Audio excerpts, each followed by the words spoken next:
e hoje nós vamos dar continuidade nessa exposição. Hoje eu vou estar meditando com os irmãos Coríntios capítulo 1, do verso 10 ao verso 17, tá bom?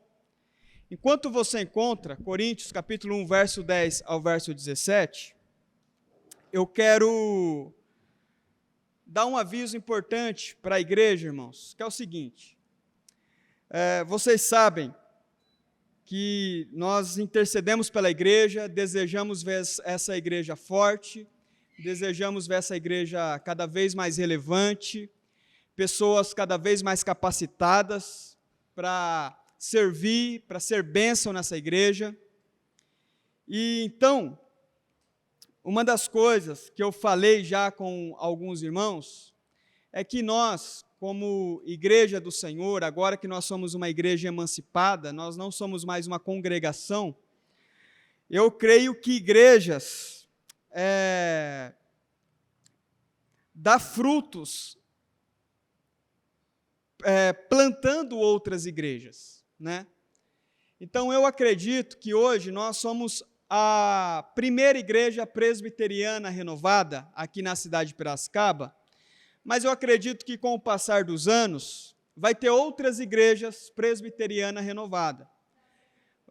Vai ser um momento muito especial quando nós conseguirmos ter a segunda presbiteriana renovada, a terceira, a quarta, a quinta, né? E quantas Deus permitir e direcionar.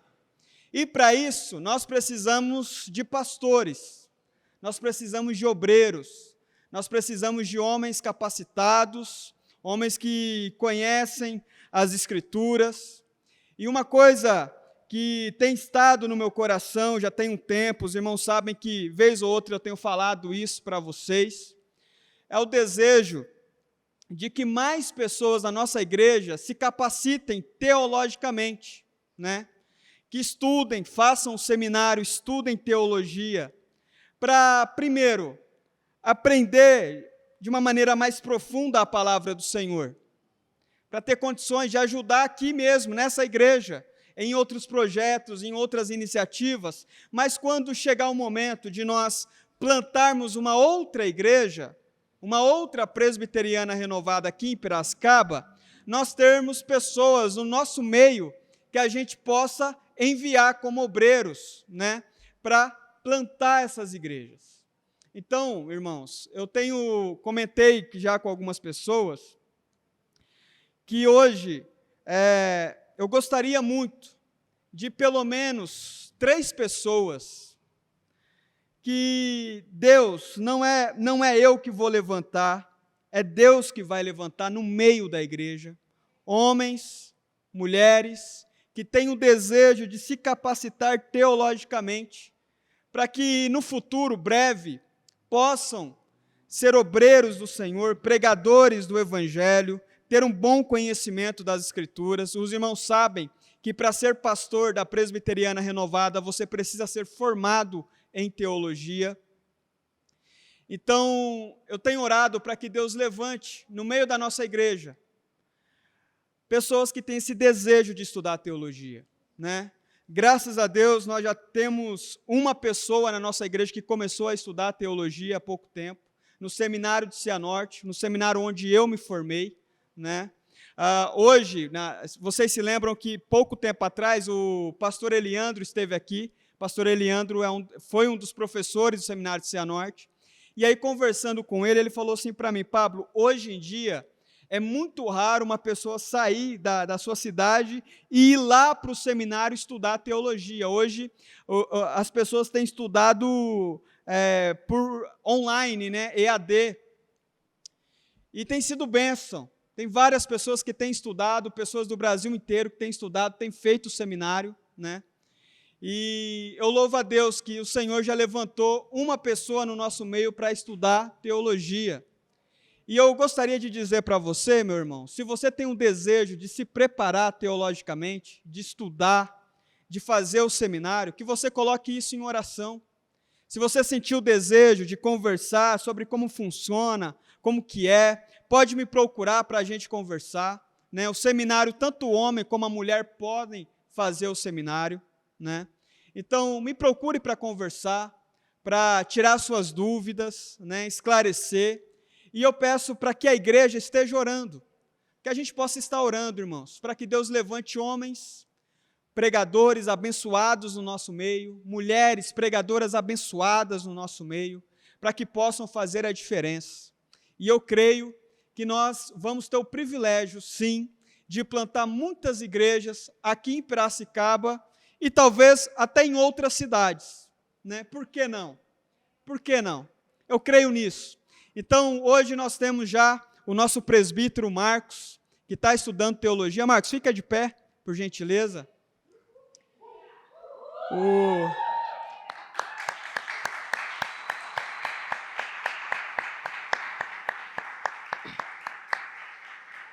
O nosso presbítero Marcos, irmãos, que está estudando teologia, não é fácil, já tem um monte de coisa para ler, para estudar, né? Quebrar a cabeça, e que nós possamos estar orando pela vida dele, né? Ele fala assim, pastor, estou estudando só para adquirir conhecimento e tal. Eu falei, meu irmão, olha, caminho sem volta, hein? Caminho sem volta. Vamos estar orando, e eu creio que Deus vai levantar mais gente no meio da nossa igreja. Que a gente, e o curso de teologia é quantos anos lá, Marcos?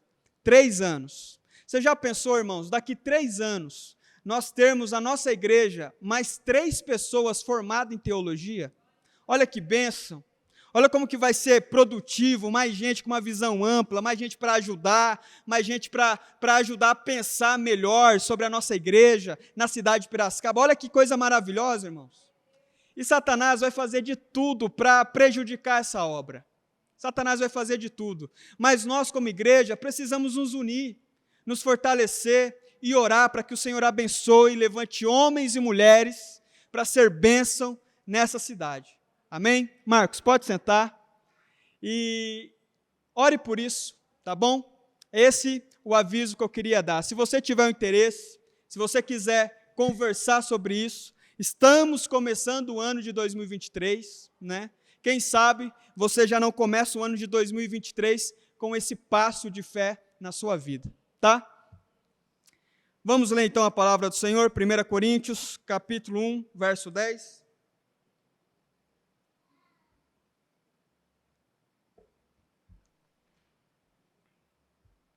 Diz assim o texto.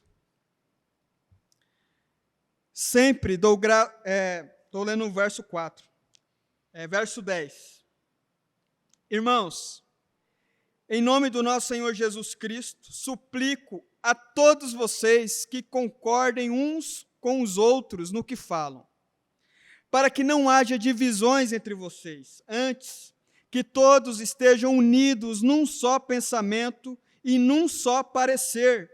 Meus irmãos, fui informado por alguns da casa de Cloe de que há divisões entre vocês. Com isso, quero dizer que algum de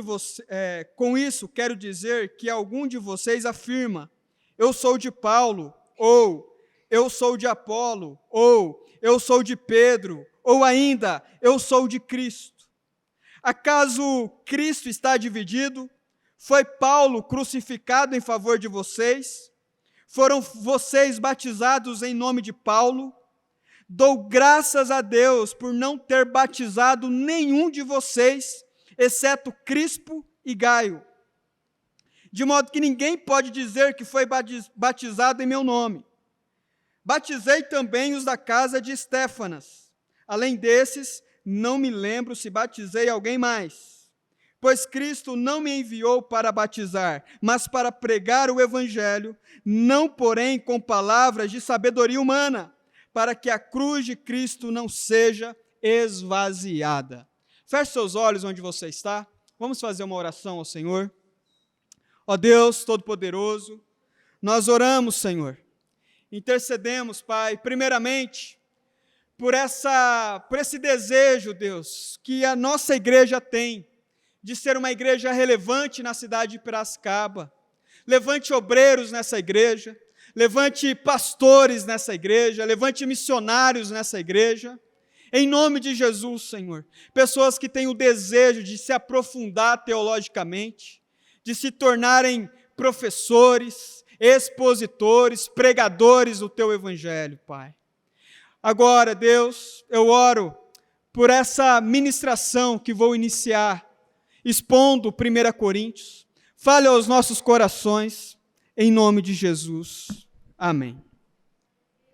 Irmãos, para quem não assistiu a primeira pregação dos primeiros versículos, está no YouTube, no nosso canal, IPR Piracicaba. Não vou retomar, porque senão vou gastar muito tempo retomando o assunto. Vou já iniciar do verso 10, tá bom? O apóstolo Paulo planta a igreja na cidade de Corinto. Ele fica 1 ano e meio na cidade. Ele vai embora para Éfeso, começar uma outra igreja lá, plantar uma outra igreja lá. Anos depois, que o apóstolo Paulo já está plantando outras igrejas em outras cidades, ele ouve reclamações que está tendo confusões lá na igreja que foi plantada em Corinto. Então, o apóstolo Paulo, ele escreve essa carta tratando de alguns problemas que são relatados na igreja de Corinto. O primeiro problema que Paulo vai tratar, já nos primeiros versículos, é em relação às divisões que estavam acontecendo na igreja. Olha o que está dizendo 1 Coríntios, capítulo 1, verso 10. O apóstolo Paulo diz assim: eu suplico a todos vocês que concordem uns com os outros no que falam. Ele está, de uma maneira aqui, bastante carinhosa. Irmãos, eu suplico, gente, por favor, vamos nos unir. Vamos ficar mais próximos uns dos outros. Vamos concordar naquilo que é essencial. E ele diz, para que não haja divisões entre vocês. Antes que todos estejam unidos num só pensamento e num só parecer. A igreja de Corinto, que foi Paulo que plantou, está enfrentando divisões. Aí você pergunta assim para mim, pastor, que tipo de divisão estava acontecendo na igreja de Corinto? Por qual motivo eles estavam brigando entre si? O que estava acontecendo ali? Eu vou mostrar para você, o apóstolo Paulo vai explicar aqui no texto. Verso 11. Meus irmãos, fui informado por alguns da casa de Cloe, uma mulher, de que há divisões entre vocês. E o apóstolo Paulo, ele dá nome e endereço. Ele diz, eu não fiquei sabendo de boatos, eu não fiquei sabendo de fofoca, não. Quem me contou foi as pessoas da casa de Cloe. Provavelmente era uma cristã, mulher de confiança do apóstolo Paulo, e ela relata o que estava acontecendo na igreja de Corinto. Primeira coisa, quando nós precisamos resolver um problema, irmãos, nós precisamos jogar limpo, nós precisamos falar a verdade. Se errou, assuma que errou. Se você falhou, assuma que você falhou. Não adianta querer disfarçar. E outra coisa que é importante no meio da igreja, e Paulo aqui deixa isso claro, ele diz assim, quem falou? E aí o apóstolo Paulo diz, antes de vocês me perguntarem, eu já digo, foi as pessoas da casa de Cloe. Né? Infelizmente, às vezes pode acontecer na igreja, de surgir algum boato, e a pessoa fala assim, eu não quero falar quem falou, eu não quero dizer quem me contou. O apóstolo Paulo, negativo, não é assim que a coisa funciona. Nós precisamos resolver esse assunto como pessoas maduras. Quem me relatou foi a Cloe, as pessoas da casa dela, o que está acontecendo é isso e aquilo, e eu confio no relato deles. Essa é a primeira coisa que fica já clara para nós nessa carta do apóstolo Paulo. E aí, então, no verso 12, vem o motivo da divisão. O que estava acontecendo ali? Verso 12. Com isso, quero dizer que algum de vocês afirma, eu sou de Paulo, ou eu sou de Apolo, ou eu sou de Pedro, ou ainda, eu sou de Cristo. O que estava acontecendo? Paulo chega em Corinto, ele planta a igreja, e depois de 1 ano e meio ele sai, vai para outras cidades. E ali, quem assume o ministério depois de Paulo é um homem chamado Apolo. Muitas pessoas vão dizer que Apolo era um pregador excepcional, era um baita orador. Ele tem a sua origem da escola grega, então ele bebia muito daqueles oradores fabulosos gregos. Então, quando Apolo começava a falar, irmãos, ninguém piscava. As pessoas prestavam atenção, porque Apolo era um baita orador, tinha a capacidade de prender a atenção de todo mundo, ele era aquele homem fabuloso na forma de falar. Então, Paulo sai da igreja, quem assume a igreja é Apolo. Alguns historiadores também acreditam que Pedro passou um período lá também, o apóstolo Pedro. E os irmãos sabem que uma vez Pedro pregou e 3.000 pessoas se converteram. Ou seja, Pedro também era um homem excepcional, né? Talvez considerado por muitos o líder dos apóstolos. E aí então começa a ter aquela torcida organizada dentro da igreja, alguns dizendo, olha, o apóstolo Paulo era bacana, mas esse Apolo que entrou aqui na igreja agora, meu irmão, o que é isso? É um pregador fabuloso, que homem de Deus. Aí alguns diziam assim, não, imagina, eu prefiro muito mais o apóstolo Paulo. O apóstolo Paulo tinha um jeito simples de pregar, fácil de entender, era gostoso de ouvir o apóstolo Paulo. Ah, eu não, eu já gosto do poder do Espírito Santo, e ninguém mais tem um poder tão grande que Pedro teve, como Pedro teve. Pedro pregou e 3.000 pessoas se converteram. E aí a igreja começou a se dividir. E alguns começaram a ter esses homens como principais referências para si. Então uns diziam, eu sou de Paulo, outros eu sou de Apolo, outros eu sou de Pedro. E aí tinha aqueles né, que são os mais espirituais da igreja, que dizia, que bobeira é essa, gente? Eu sou de Cristo. Eu não sou nem de Apolo, nem de Paulo e nem de Pedro, eu sou de Cristo. Eu detesto essas discussões. E aí você vai ver depois que Paulo vai falar dos espirituais da igreja, que ele vai dizer que são as pessoas que mais deram problemas, né? É esses que dizem que são de Cristo. Por quê? Porque quando a pessoa diz assim, eu sou de Cristo, ele está dizendo assim, para mim, Paulo tanto faz, Apolo tanto faz, Pedro tanto faz, eu não reconheço a autoridade de nenhum deles. O meu negócio é eu e Jesus. Ou seja, é uma pessoa insubmissa, que não sabe respeitar a autoridade, não sabe respeitar um líder, não sabe respeitar um pastor. A conexão dele é direta, é Jesus e eu. E essas pessoas, você vai ver depois, que eles são responsáveis de causar muitos problemas no meio da igreja, justamente por não respeitar, por não entender que Deus levanta, assim, pastores, mestres, evangelistas, apóstolos no meio da igreja. Ele levanta homens para ser bênção para a igreja. Só que aí alguns dizem, não, eu também não quero nenhum desses, eu sou de Jesus. Irmãos, é interessante que o apóstolo Paulo, ele não é famoso por ser um grande pregador. Inclusive, olha só como que é as coisas, olha só como que é a vida. Olha a crítica que o apóstolo Paulo ouve, que estão fazendo a respeito dele na igreja que ele plantou, lá em Corinto. Na segunda carta aos Coríntios, coloca para mim, fazendo favor, 2 Coríntios, capítulo 10 e verso 10. O apóstolo Paulo vai relatar o que ele está ouvindo de alguns irmãos que estão aí nessa divisão toda. Pois alguns dizem, as cartas dele são duras e fortes, mas ele pessoalmente não impressiona e a sua palavra é desprezível. Irmãos, você já pensou a igreja falar isso do apóstolo Paulo? Olha a audácia dos irmãos. As pessoas fazem uma crítica dessa de um homem como o apóstolo Paulo.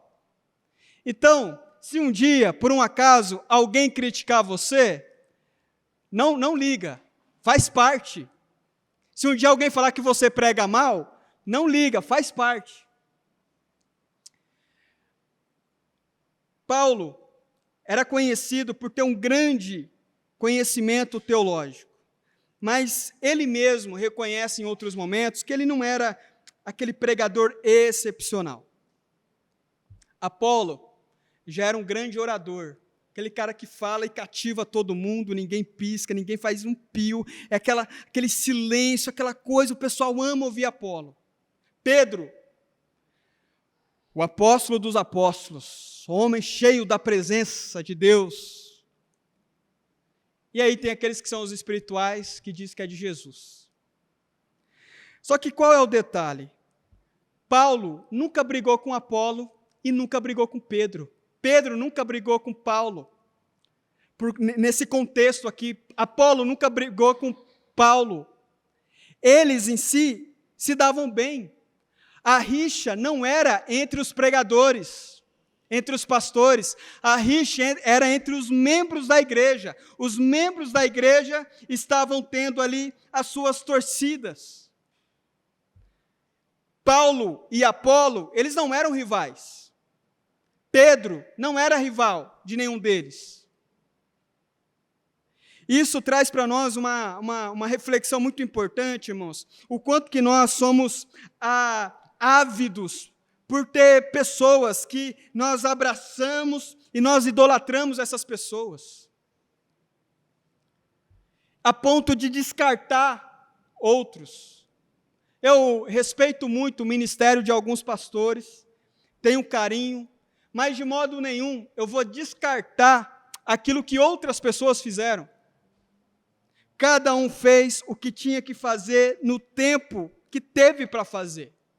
Cada pregador, cada pastor tem as suas qualidades, tem as suas limitações, tem os seus benefícios, tem as suas questões. E a igreja de Corinto precisava entender isso. E Paulo está dizendo, olha, eu ouvi falar, lá da casa de Cloe, relato deles, que está tendo divisões entre vocês. Um de Paulo, Apolo, Pedro, Cristo. E aí, então, no verso 13, ele diz, acaso Cristo está dividido? Por um acaso eu fui crucificado por algum de vocês? Fui eu que morri na cruz por causa de vocês? E as perguntas que Paulo está fazendo aqui são todas retóricas. Automaticamente já tem a resposta. Acaso Cristo está dividido? Não. Foi Paulo crucificado em favor de vocês? Não. Foram vocês batizados em nome de Paulo? Não. Então, por que toda essa idolatria em relação ao meu nome, em relação ao nome de Apolo, de Pedro? Isso serve para nós, irmãos, para que a gente possa, sim, admirar algumas pessoas, mas jamais idolatrar. Nós temos que respeitar as autoridades que Deus coloca na nossa vida. Temos que respeitar, sim, com certeza. Seja o seu pai, a sua mãe, o pastor, o seu patrão, seja qual autoridade for, nós temos sim que respeitar, tratar com respeito, com dignidade, com certeza.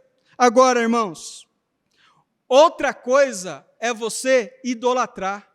Outra coisa é você ficar mais preso a Paulo do que a Jesus, mais preso a Apolo do que Jesus, a Pedro do que Jesus. São coisas completamente diferentes, e Paulo está chamando a atenção da igreja justamente por causa disso. E aí, então, no verso 14, o apóstolo Paulo, ele fala uma coisa que para a gente é quase que uma loucura o que o Paulo fala. Porque todo pastor se alegra muito quando batiza alguém. Olha o que Paulo vai falar no verso 14. Dou graças a Deus por não ter batizado nenhum de vocês. O apóstolo, ele está tão indignado com a situação que está acontecendo na igreja de Corinto, essa torcida organizada que está tendo no meio da igreja, que ele diz, eu dou graças a Deus que eu não batizei nenhum de vocês. Olha que coisa, né, um pastor dizer isso para a igreja, falar, eu dou graças a Deus que eu não te batizei, meu irmão. E ele fala, exceto Crispo e Gaio. Aí, no verso 15, ele diz assim, de modo que ninguém pode dizer que foi batizado em meu nome. Paulo já sabia, parece que era uma intuição que Paulo teve na época. Ele falou assim, eu não vou batizar essas pessoas, ou eu dou graças a Deus que eu não batizei, porque do jeito que esse povo está agora, se eu tivesse batizado alguém deles, eles iam dizer que foram batizados não no nome de Jesus, mas no meu nome. E aí ele fala, graças a Deus eu me livrei desse problema. Ninguém pode me acusar, no verso 15, ninguém pode me acusar de ter sido batizado em meu nome. Essa responsabilidade eu não vou ter sobre a minha vida. Estou livre disso aí. Tamanho é a infantilidade da igreja de Corinto. Irmãos, hoje com rede social, com tantos pregadores à nossa disposição, e eu sempre falo para a igreja que você tem sim que ouvir pregações, outros pastores, outras pregações, tem sim que ouvir. Agora, idolatrar, não. Idolatrar, não. Ou invejar, não.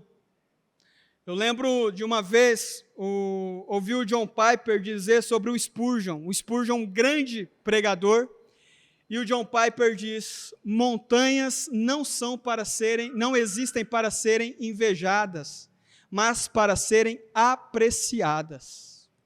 Se você respeita alguém, se você admira o ministério de alguém, algum pregador do Brasil ou fora do Brasil, não inveje esse pregador. Apenas aprecie e aprenda, ore, peça para que Deus abençoe a sua vida, o seu ministério. Nós precisamos olhar para o que o apóstolo Paulo está dizendo e refletir sobre o que ele está dizendo e não sermos soberbos em pensar que isso não acontece hoje em dia. Hoje em dia, vocês sabem que há uma grande discussão entre calvinismo e... Vocês sabem que tem essa discussão. Vocês sabem que tem pessoas que admiram mais um pregador da atualidade hoje e compram briga por causa desse pregador do que por outro. Vamos falar um pouquinho de política? Tem gente que compra uma briga danada por causa do Bolsonaro. Tem outros que compram uma briga danada por causa do Lula. Qual foi a vez que você comprou uma briga tão grande assim pela sua fé por Jesus?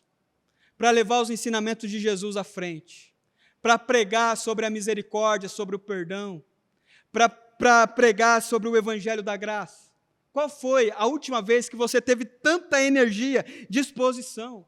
Irmãos, tem gente que quando é política, escreve um textão desse tamanho no Facebook, no Instagram, mas quando é sobre a sua fé, é sempre uma coisa tímida, envergonhada, vergonhosa, se escondendo. E nós precisamos sempre lembrar que quem morreu por nós não foi o Bolsonaro, não foi o Lula, não foi Paulo, não foi Apolo, não foi Pedro, não foi nenhum desses, foi Cristo Jesus. O nosso coração tem que estar preso em Cristo Jesus. Quando você for orar, vá para Cristo. Quando você tiver que tomar uma decisão, vai para Cristo. Quando você tiver que tomar uma atitude, vai para Jesus. É Ele que vai direcionar todos os passos, todos os caminhos da sua vida. Não são esses homens. Verso 16, o apóstolo Paulo vai lembrar que também batizou Estéfanas. E aí ele diz, eu não me recordo de mais ninguém, se eu batizei mais alguém, eu não lembro, né? Pois Cristo não me enviou, verso 17, pois Cristo não me enviou para batizar, mas para pregar o Evangelho. Aqui fica claro, né, que o apóstolo Paulo está dizendo que, alguns vão entender assim, que o Paulo não dava tanto valor para o batismo. Falava, batizar alguém para mim, tanto faz. A questão não é essa. Paulo dava assim muito valor para o batismo. Ele entendia que o batismo era importante, o batismo nas águas era importante. Só que ele entendia também que o batismo outros líderes da igreja poderiam fazer. E não é qualquer líder que consegue pregar e ensinar a palavra do Senhor. Então Paulo ficava mais focado em ensinar, pregar a palavra do Senhor e dava a função de batizar para outros líderes. É isso que Paulo está dizendo. Quem fazia isso, irmãos? Jesus. Quer que eu vou mostrar para você João, Evangelho de João, capítulo 4, verso 1.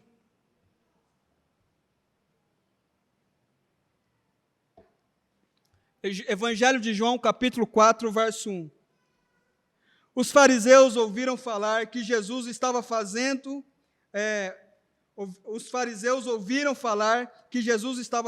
e batizando mais discípulos do que João, embora não fosse Jesus quem batizasse, mas os seus discípulos. Não era Jesus que batizava as pessoas, eram os discípulos.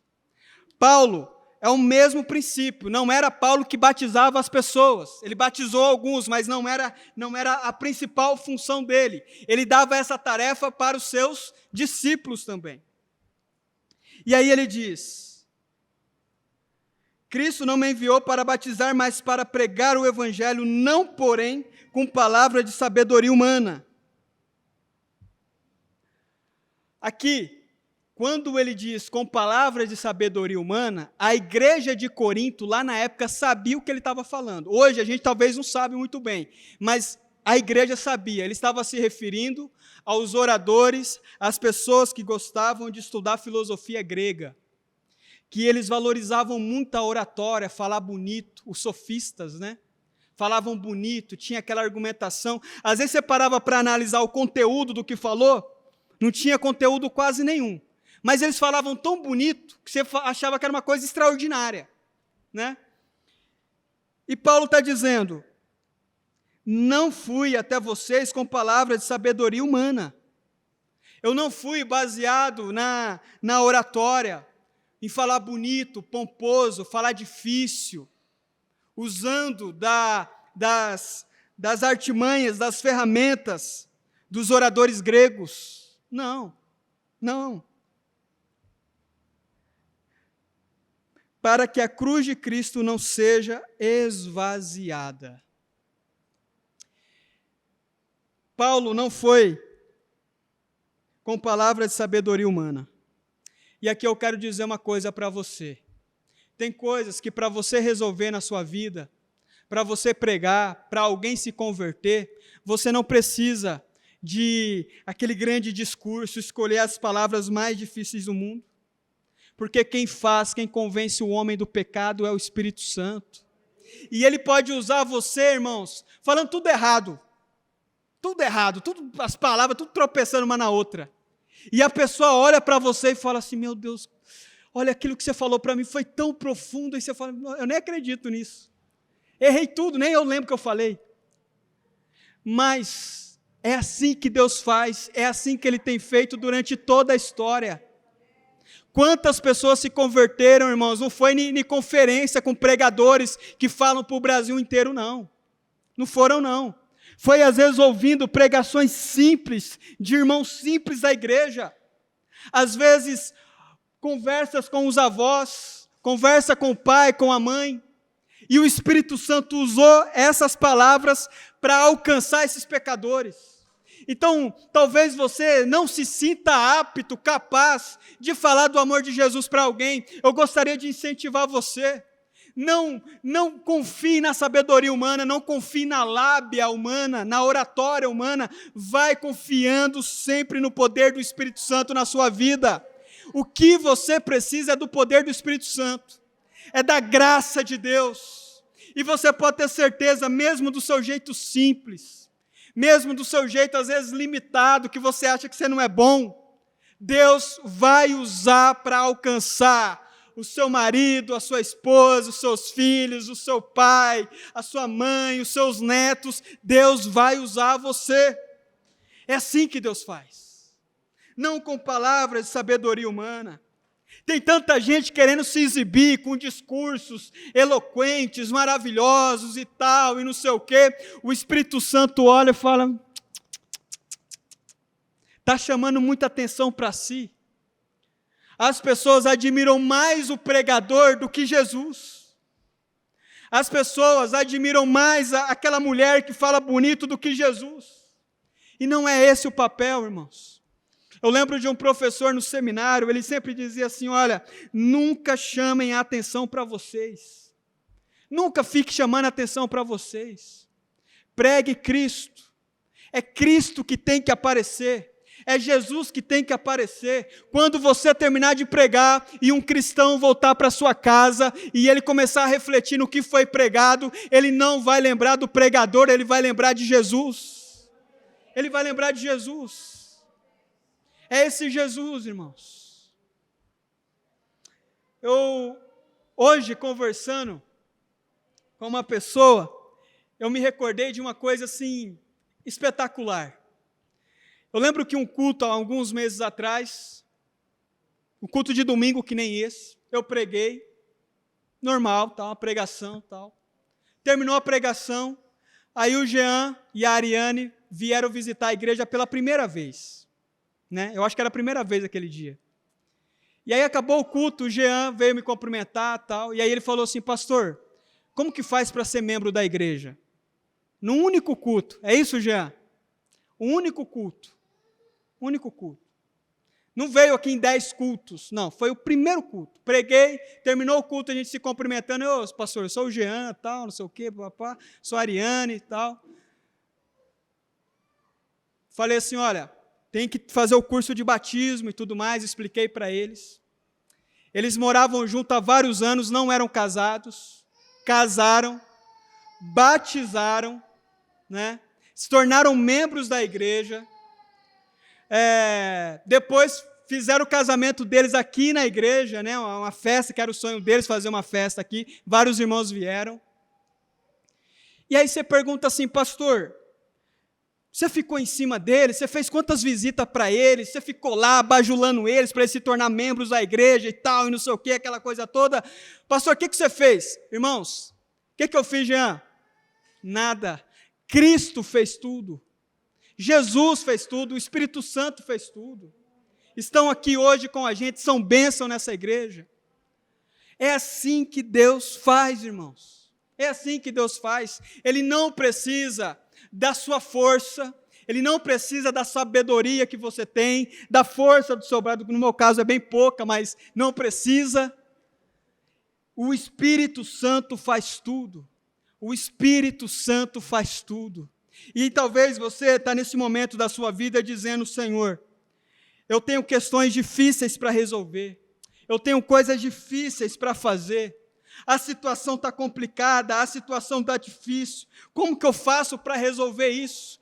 Vai para Jesus, confie em Jesus, deposite a sua esperança em Jesus, Jesus vai fazer, Jesus vai fazer. Às vezes, inclusive, a gente atrapalha, Jesus está fazendo a obra dele, aí vai a gente lá e atrapalha a obra de Jesus, mas graças a Deus pela misericórdia dele, que nos corrige, que nos coloca de pé, para que a gente possa tentar novamente sempre. Você tem a oportunidade de tentar novamente, não acabou para você. O nosso Deus é um Deus de segundas chances, é um Deus de perdão. A palavra do Senhor diz que as misericórdias dele se renovam a cada manhã. A cada manhã Deus dá para você uma nova oportunidade de começar de novo, irmãos. Errar, nós sempre vamos errar, infelizmente. Infelizmente. O marido sempre vai errar com a esposa sempre vai errar com o marido. É assim que a coisa acontece, é assim que funciona. Mas nós vamos caminhando. Apesar das nossas limitações, das nossas fraquezas, nós vamos caminhando. Deus vai fortalecendo. E nós vamos entendendo o que Paulo quer dizer no verso 17.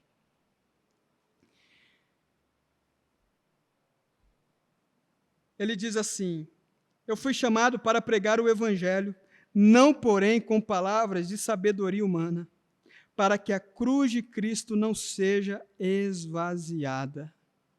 Hoje nós vamos tomar a ceia do Senhor.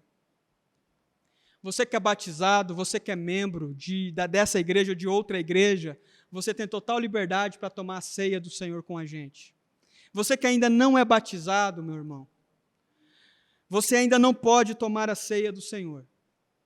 Mas eu gostaria de convidá-lo a assumir um compromisso com Jesus, de tomar uma decisão de entregar a sua vida, não para homens, não para filósofos, mas para esse Jesus que morreu na cruz por você, para que você pudesse ter a vida eterna. Eu gostaria de convidar você a tomar essa decisão, de nesse momento, onde você está, sentado onde você está, de tomar essa decisão por Jesus e dizer: Senhor, eu quero assumir um compromisso contigo, eu quero entregar a minha vida em tuas mãos, se for preciso, eu quero batizar nas águas. Tome a decisão por Jesus, você nunca, jamais vai se arrepender disso. Amém? Amém, irmãos? Amém.